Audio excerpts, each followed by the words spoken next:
তো এখানে সিমের বিচি আনছে, আবার আর একবার আনছিল বেগুন আনছে, ক্যাপসিকাম, এগুলো বাসায় ছিল, ধনিয়া পাতা, তারপর আমাদের বাংলাদেশি যে ছোট ছোট দেশি আলুগুলো হয় এগুলো আনছে, তারপর চিংড়ি মাছ আনছে। এগুলো রান্না করবো এখন। এই তো আমি দেশি আলুগুলো পরিষ্কার করে নিতেছি। এগুলো পরিষ্কার করে তারপর ছোট ছোট করে কাটবো। আসলে একটা সময় আমি এই আলুগুলো চিনতামই না, একটা সময় আনতো মাঝে মাঝে আলু এগুলো, কিন্তু আমি চিনতাম না, আমি জানতাম না যে আলুগুলা কিভাবে রান্না করে বা কিভাবে খায়। আর আমি অনেক বকাবকি করতাম, যে বলতাম যে ছোট ছোট আলু এগুলা কি করে, এগুলা খায় কিভাবে। আসলে কথা আছে না যে মানুষ আসলে বয়সের সাথে সাথে সব কিছুই শিখে যায়। তো আমারও যে ব্যাপারটা এরকম হয়েছে, এখন মানে জানি যে এগুলো আসলে ছোট আলু, দেশি আলু, এগুলো আসলে শুটকি দিয়ে রান্না করে খায়, তারপর যে কোনো মাছের সাথেও খায়। আলুগুলো আসলে অনেক মজা। তো আসলে মানুষ বয়সের সাথে সাথে আসলে অনেক কিছুই শেখে, অনেক কিছু বুঝতে শেখে, অনেক কিছু জানে, বোঝে। তো হয়তো আমারও বয়সের কারণে এরকম হয়েছে যে আমি আসলে অনেক কিছুই বুঝি নাই, অনেক কিছুই জানি নাই। তো এখন আস্তে আস্তে জানতেছি, বয়স বাড়তেছে, মানুষের সাথে, অনেক মানুষের সাথে চলাফেরা করতেছি, উঠতেছি, বসতেছি, তাই হয়তো শিখতেছি। মানুষের তো আসলে শেখার কোনো শেষ নাই, এই আর কি। তো আলুগুলো যেহেতু নতুন, আলুগুলা একটু এরকম করে সুইলা নিলে ভালো হয়, কারণ উপরে একটা ছোলা থাকে, এই ছোলাটা মানে ভালো লাগে না আমার কাছে। এটা সুইলা তারপর ই করে নিলে ভালো হয়। অনেকে আছে ছোলে না, অনেকে আছে ছোলা সহকারী করে, তবে এটা ছোলা যেহেতু পাতলা, তো সুইলা নেওয়াটাই আমার মনে হয় অনেক ভালো, এই আর কি। তো আমার এখানে আলু, তারপর বেগুন, তারপর ক্যাপসিকাম, মরিচটার ভিতরে মনে হয় কিছু একটা দেখছি আমি, এরকম লাগছে। ক্যাপসিকাম, মরিচ, এগুলো আমি সব করে নিছি, মানে এটা নিছি একসাথে। এগুলো এখন পরিষ্কার করে নেবো। এদের আমার চিংড়ি মাছ, এদের আমি সিমের বিচি এগুলো হলো মিক্স করে রাখছি, কারণ সিমের বিচি এগুলা আপনার একটা ব্লকে আমি বলছিলাম যে এখানে সিমের বিচি ওরা সুইলা প্যাকেট করে রাখে, তো এক রকমের একটু গ্রান আসে বিচিগুলো। তো আপনি যদি হলুদ দিয়া এটা যদি মাইখা রাখা যায়, তখন দেখা গেছে ওই গ্রানটা আর করে না, আসে না, এই আর কি। এই তো আস্তে আস্তে আমি এগুলো পরিষ্কার করে নেব, চিংড়ি মাছগুলো পরিষ্কার করে নেব।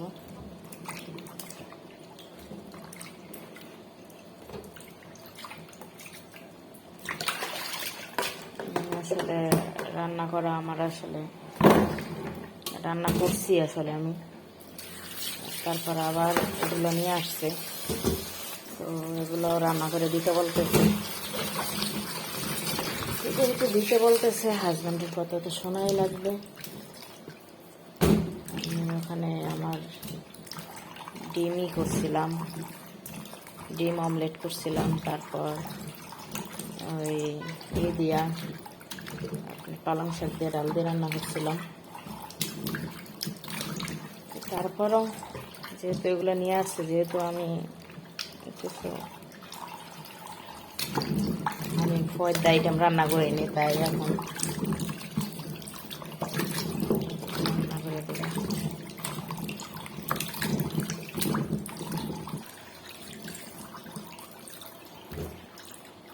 এই তো আমি আলুগুলো আসলে এক সাইডে রেখে দেবো, আলুগুলা সবার আগেই দিয়ে দেবো, কারণ আলুগুলো একটা সেদ্ধর ব্যাপার আছে।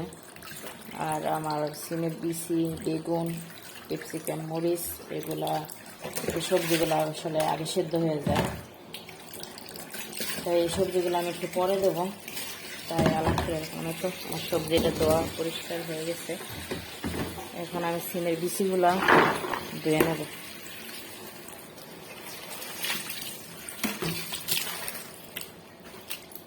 পরিষ্কার করে নেব। এই যে দেখেন, আমি হলুদ মিক্স করে রাখছিলাম। আসলে হলুদ মিক্স করে রাখলে আসলে মানে একটা গ্রান আছে যেগুলো চলে যায়, ওগুলো থাকে না। তো মাছের ভিতরেও, মাছও যদি ফ্রিজের ভিতরে রাখা হয় তখনও হলুদ মিক্স করে রাখি আমি। হলুদ মিক্স করে রাখলে ই হয় না। এই যে হলুদ মিক্স করে রাখছি। এখন আমি এগুলো পরিষ্কার করে নেবো সুন্দর করে।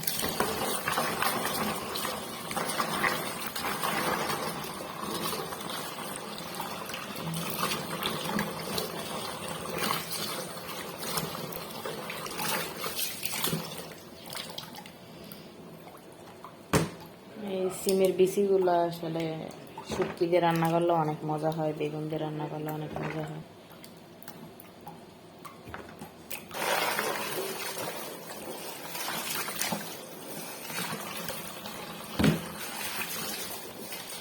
এই তো আমি অলরেডি 2টা দোয়া দিয়ে দিছি, এখন এই লাস্ট দোয়া এটা। তো আমার সিমের বিচিগুলো অনেক পরিষ্কার হয়ে গেছে। আর একটা গ্রানা ছিল যে প্যাকেট থেকে যখন খুলছিলাম তখন একটা গ্রানা ছিল, যে ওই গ্রানটা আর নাই। গ্রানটা এখন চলে গেছে। হলুদ, আসলে হলুদ আর লবণ এই দুইটা জিনিস আসলে অনেক কার্যকর একটা জিনিস, বিশেষ করে মাছের ক্ষেত্রে। আর হলুদটা যে কোনো গ্রানের ক্ষেত্রে অনেকই হয়। মাছের ভিতরে যেরকম লবণ দিলে মাছের ময়লা খুব তাড়াতাড়ি কাটা যায় আর মাছটা অনেক ভালো মতো পরিষ্কার হয়। আর ঠিক হলুদটা ওরকম কাজ করে। হলুদটা দিলে আসলে জিনিসগুলো ভালো থাকে, সেটা একটা গ্রান থাকলে ওইটা চলে যায়, এই আর কি। তো আমার দোনো আইটেম সবজি পরিষ্কার করা শেষ। এখন আমি দইনা পাতাগুলো ধুয়ে নেব, কারণ শীতকালে তো তরকারির ভিতরে দইনা পাতা না দিলে চলেই না। আসলে 12 মাসই দইনা পাতার একটা কদর থাকে, তো শীতকালে একটু স্পেশালভাবে থাকে সবার কাছে, কারণ শীতকালে যেহেতু দইনা পাতাটা পাওয়া যায় বেশি আর গ্রানও হয় ভালো। এখানে অবশ্য 12 মাসই পাওয়া যায়, এখানে হয় না। তো এটা ভিজাই রাখছি, ধনে পাতাটা মানে একটু ইয়ে হবে, আর এখানে কিছু বালু থাকলে বালুটা নিচে পড়ে যাবে। এখন আমি চিংড়ি মাছটা পরিষ্কার করে নেব। এই যে বন্ধুরা, আমার সব করা কমপ্লিট। এখানে মাছও কাইটা নিচ্ছি, তারপর ধনে পাতাও কাইটা নিচ্ছি, এদের আমার পেঁয়াজও কাটা কমপ্লিট। এখন আমি আস্তে আস্তে রান্না বসাই দেবো। আসলে এরকম গোছাই গাছে সুন্দর করে রান্না বসালে তাড়াতাড়ি হয়ে যায়, আর আমি আসলে এরকমই করি সব সময়। তো বিসমিল্লাহ করে এখন বসাই দেবো আস্তে আস্তে সব কিছু। আসলে আলুটার চিংড়ি মাছটা দেখা আসলে আমার একটা পুরনো স্মৃতির কথা মনে পড়ে গেছে। একজন মানুষ সেই আলু ছোট ছোট করে কাইটা, কুচি কুচি করে কাইটা বড় বড় চিংড়ি মাছ দিয়া রান্না করছিল। রান্না করে তারপর করছিল, আমাকে আসলে খাওয়াইছিল। তো আসলে ওই রান্নাটা অনেক মজা হয়েছিল। আসলে মানে বাজির মতো করছিল, অনেক মজা হয়েছে ওই রান্নাটা। আসলে আমি আজও বলতে পারিনি, তবে তার কাছে আমার অনেক কিছু শেখা। আসলে রান্না বান্না এগুলো আমি আসলে অনেক কিছুই পারতাম না আগে, কীভাবে করে কীভাবে কী করে। তো এত ভালো রান্না করার পর, এত সুন্দর রান্না করার পর তারপরও যদি বলে যে রান্না এরকম হয়েছে ওরকম হয়েছে, মজা হয় নাই এত গোছায় গেছে করার পরও, তারপর আসলে তখন আর ভালোই লাগে না।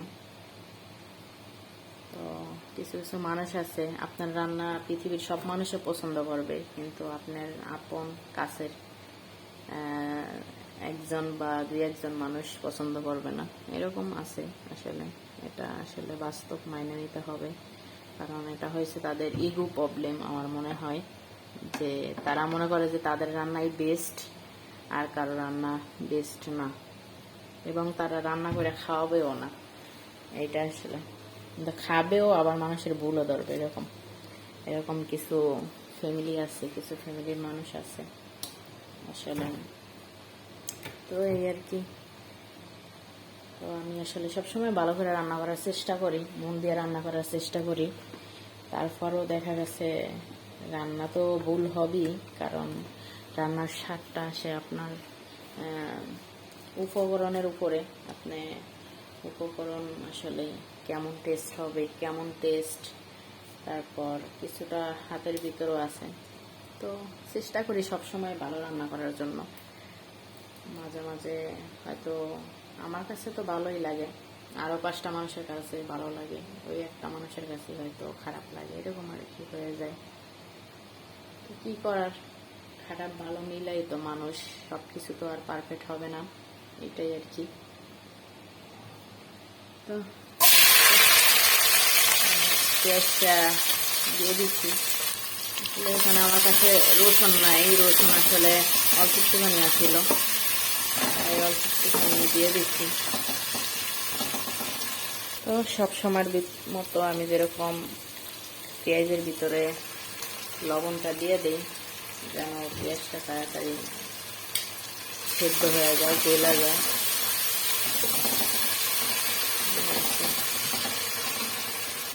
আসলে যে মানুষটার কাছে রান্না বান্না শিখছি, আমি সব কিছু শিখছি, সেই মানুষটাই আমার জীবনে নাই। আসলে সে যেন ভালো থাকে, আল্লাহর কাছে সবসময় এটাই বলি, আল্লাহ তাআলা যেন তাকে ভালো রাখে। আর কখনোই তাকে দেখবো না, আল্লাহ যেন তাকে ভালো রাখে, সুস্থ রাখে। তার রান্নাগুলো আমার কাছে অনেক ভালো লাগতো, মানে আমার মনে হয় যে পৃথিবীতে তার মতো আর কেউ রান্না করতে পারে না, এরকম মনে হয়। আসলে রান্না করতে তো অনেকেই অনেক রকমের পারে, কিন্তু আমার কাছে তার রান্নাই অনেক বেস্ট, অনেক ভালো লাগতো। তো আল্লাহ তাআলা তাকে ভালো রাখুক, সুস্থ রাখুক, তাই কামনা করি।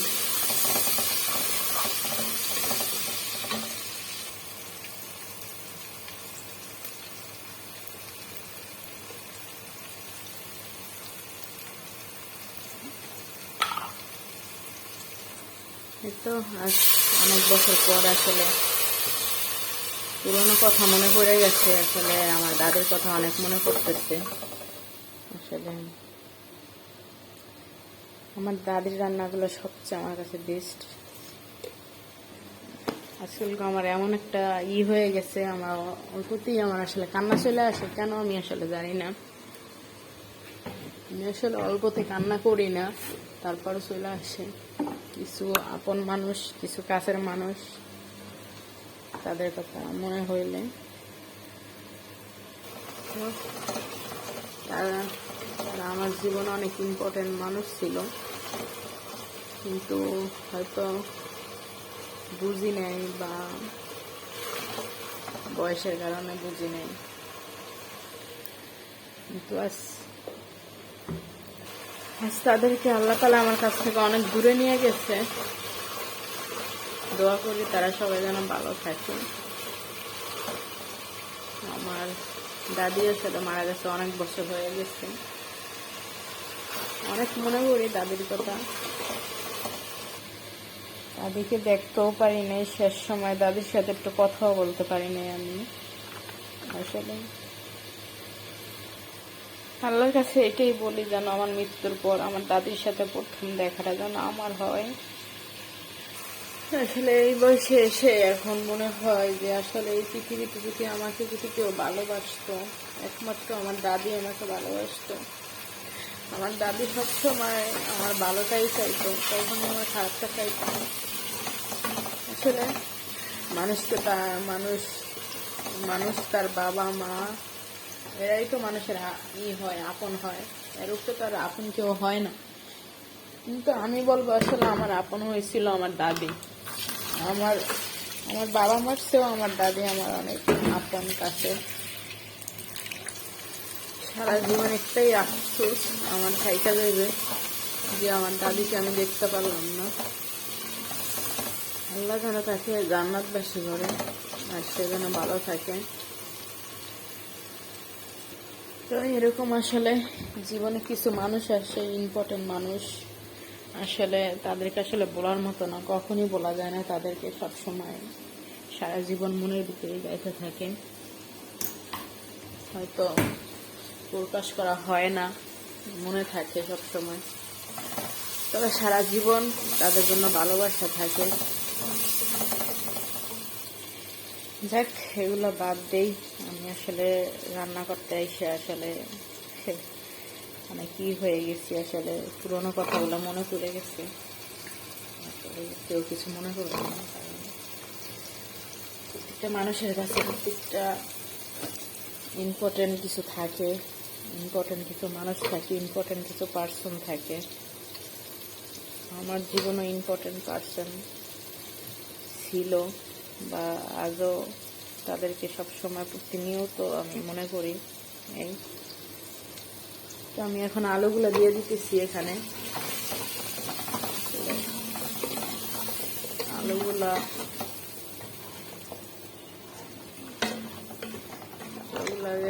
সেদ্ধ করা লাগবে, তাই আলুগুলো দিয়ে দিচ্ছি। তো এরকমই একটা মানুষের রান্না করছিল, আলু দিয়ে, বড় বড় চিংড়ি মাছ দিয়ে। তো তবে সে আলু আরো ছোট ছোট করে কাটছিল, চিকন চিকন করে। আসলে ওই ওই টেস্ট, আলু টেস্ট আর এখন টেস্ট, এগুলো আসলে হবে না কখনোই। আমি যতভাবে রান্না করি না কেন, কিছু স্পেশাল মানুষ আসলে জীবনে থাইকেই যায়, যে তাদের কিছু কিছু মুহূর্ত, কিছু কিছু জিনিস, এগুলো আসলে বলার মতো না।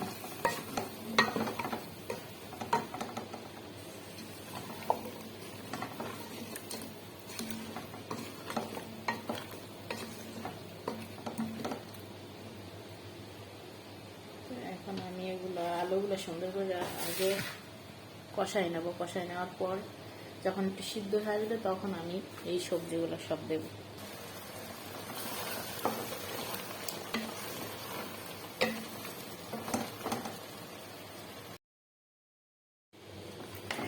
তো আমি সবজিগুলো দিয়ে দিলাম এখানে।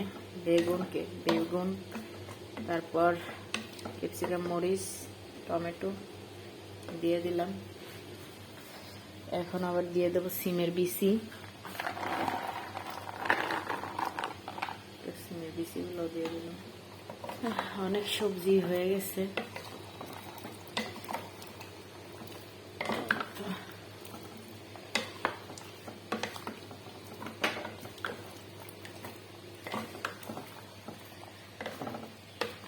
মিক্স করে দিতেছি আর কি।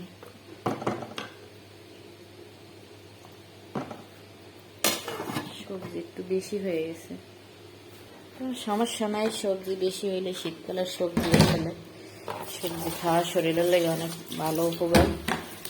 তো এখানে তো আসলে সবজির চেয়ে মাছ মাংসের দাম কম, সবজিতে একটু দাম বেশি, তাই এখানের মানুষ আসলে সবজিটা পাইলে অনেক খুশি হয়ে যায়।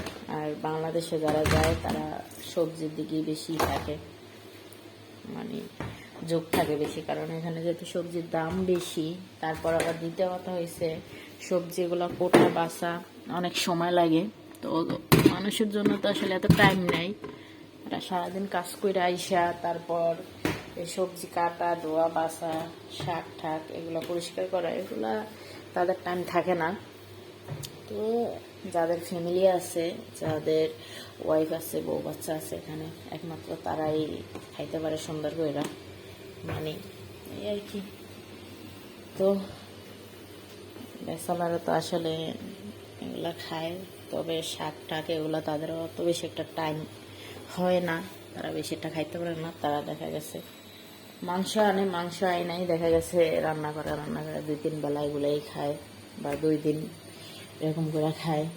কি করবে আসলে, এখন মানুষ কাছে থাকলে যে একটা টেক কেয়ার হয় মানুষের, সেই টেক কেয়ারটা তো তারা পায় না আর কি। তো নিজেদেরই কাজ করতে হয়, নিজেদেরই রান্না করে খাইতে হয়। এই বিদেশের জীবন। বিদেশে আসলে প্রত্যেকটা মানুষই কষ্ট করে। আসলে এখানে খানায় কষ্ট নাই, কোনো কিছুতেই কষ্ট নাই। এখানে কষ্ট হয়েছে, টাকা থাকলে সব কিছুই পাওয়া যায়, টাকা নাই তো কিছু নাই। এখানের জীবন হয়েছে এরকম। বিদেশি মানুষ আসলেই অনেক কষ্টে থাকে সব সময়, ফ্যামিলি ছাইরা অনেক দূরে থাকে। সারাদিন কাজ করে আইসা আবার রান্না করে খাইতে হয়। তো কিছু কিছু মানুষের লাগ ভালো হইলে ফ্যামিলি থাকে, সাথে রাখে ফ্যামিলি। এই তো আমার তরকারি এটা রান্না হয়ে গেছে। আমি হয়ে গেলে আমি আসলে কি করব, নিয়ে যাব। আমি তরকারি রান্না করছি ওখানে, আমার আসলে তরকারি রান্না করা আছে, ভাতও রান্না করছি। তো এগুলা লাস্টে নিয়ে আসছে, তো এই জন্য আর কি রান্না করলাম, রান্না করে রাখলাম। এর ভিতরে জল দিয়ে দেই, আমার আসলে তরকারির ভিতরে জল রাখতে বলছে, তরকারির ভিতরে জল রাখার জন্য। যেরকম খাইতে চাই ওরকমই রান্না করে খাওয়াই দেই। আমরা মেয়েরা আসলে হাজব্যান্ড কিভাবে খাইতে চাই, কিভাবে করে, এইটাই প্রাধান্য বেশি দেই। নিজেরা কি চাই এটার প্রাধান্য আসলে কম দেই।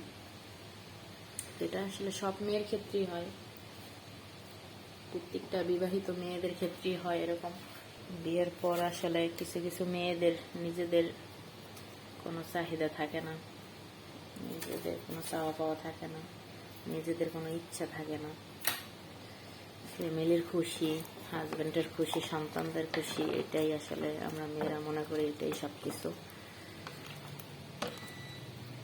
তো আল্লাহ তাআলা প্রত্যেকটা মেয়েকে যেন ধৈর্য দেখ, ভালো রাখুক, এটাই।